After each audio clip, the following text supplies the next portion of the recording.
You ever get that feeling that the world is just moving way too fast? Like you're living inside a kaleidoscope that's stuck on high speed, where everything, tech, trends, even your job, is just constantly shifting under your feet? Well, you're not alone. And the craziest part is, the best explanation for this feeling comes from a book written over 50 years ago. Today we're going to dive into Alvin Toffler's mind-blowing work, Future Shock. Toffler kicks things off with this really powerful idea. He's saying the future isn't some far-off destination we're gently sailing toward. No, it's more like a force of nature that's crashing into our present. And honestly, most of us are totally unprepared for that impact. And here it is, the core concept, future shock. This isn't just some catchy phrase. Toffler defined it as a real condition, a kind of psychological whiplash caused by the sheer, relentless speed of change. It's the sickness we get when life starts moving faster than our ability to keep up. So what's causing this disease of change? Well, Toffler points to three main drivers, and the first one is what he calls transience. It's the idea that our relationships with, well, pretty much everything and everyone are getting shorter and more temporary. It all starts with our relationship with things. Think about it. From razors to coffee cups, we are absolutely living in a throwaway society. And this isn't just about making life easier. It actually conditions us, it trains us to see our connections to physical objects as fleeting by design. We're being taught to expect impermanence. And it's not just things, it's our connection to place. People are moving around more than ever before. We move for a new job, for school, or just for a change of pace. Toffler had this incredible term for it, corporate gypsies, describing people who use up places just like we use up products. That whole idea of an age-old tie to your hometown, it's shattering. You know, this wave of transience even reshapes our relationships with people. Because we move around so much, we have way more connections than ever. But a lot of them are, let's be honest, shallower and shorter.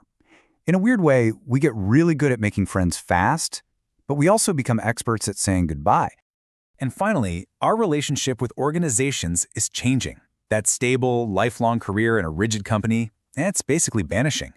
In its place, Toffler saw the rise of what he called the ad-hocracy, fluid, project-based work, where teams pop up to solve a problem and then just dissolve. Think about today's gig economy, freelance platforms, or modern startup culture. That's it. That's the ad-hocracy he predicted. So let's just step back and look at this massive shift. On every single level, from the stuff we own, to our careers, to our institutions, we've gone from a world built on permanence to one that's all about impermanence. This isn't just a minor tweak, it's a fundamental change in the bedrock of our reality. And it's the first huge driver of that stress we all feel. But it's not just that things are temporary. The second driver of future shock is that the changes themselves are becoming, well, unrecognizable. This is what Toffler called the storm of novelty. The idea that the future isn't just a faster version of the present, but something totally, utterly different. And this slide, wow, it just brilliantly illustrates his point. Just take a second and look at what Toffler was predicting back in 1970. Cloning, weather warfare, designer babies, humans merging with machines. I mean, these weren't just faster cars he was talking about. These were ideas that challenge our very definition of what it means to be human. And the truly wild part, just look at how many of these are no longer science fiction. Okay, so this constant turnover of new and different things creates the third and final driver of future shock, and this one is the most paradoxical of them all.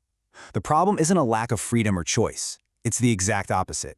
It's a dizzying, paralyzing surplus of it. Toffler called this overchoice. Right, so here's a crucial point where we often get it backward. We tend to think that technology creates this one-size-fits-all homogeneous society. But Toffler argued the complete opposite. Advanced technology doesn't produce uniformity, it creates incredible diversity. The mass market just shatters into a million tiny little mini-markets and specialized subcultures. And to give you a sense of scale, Toffler used this absolutely stunning example.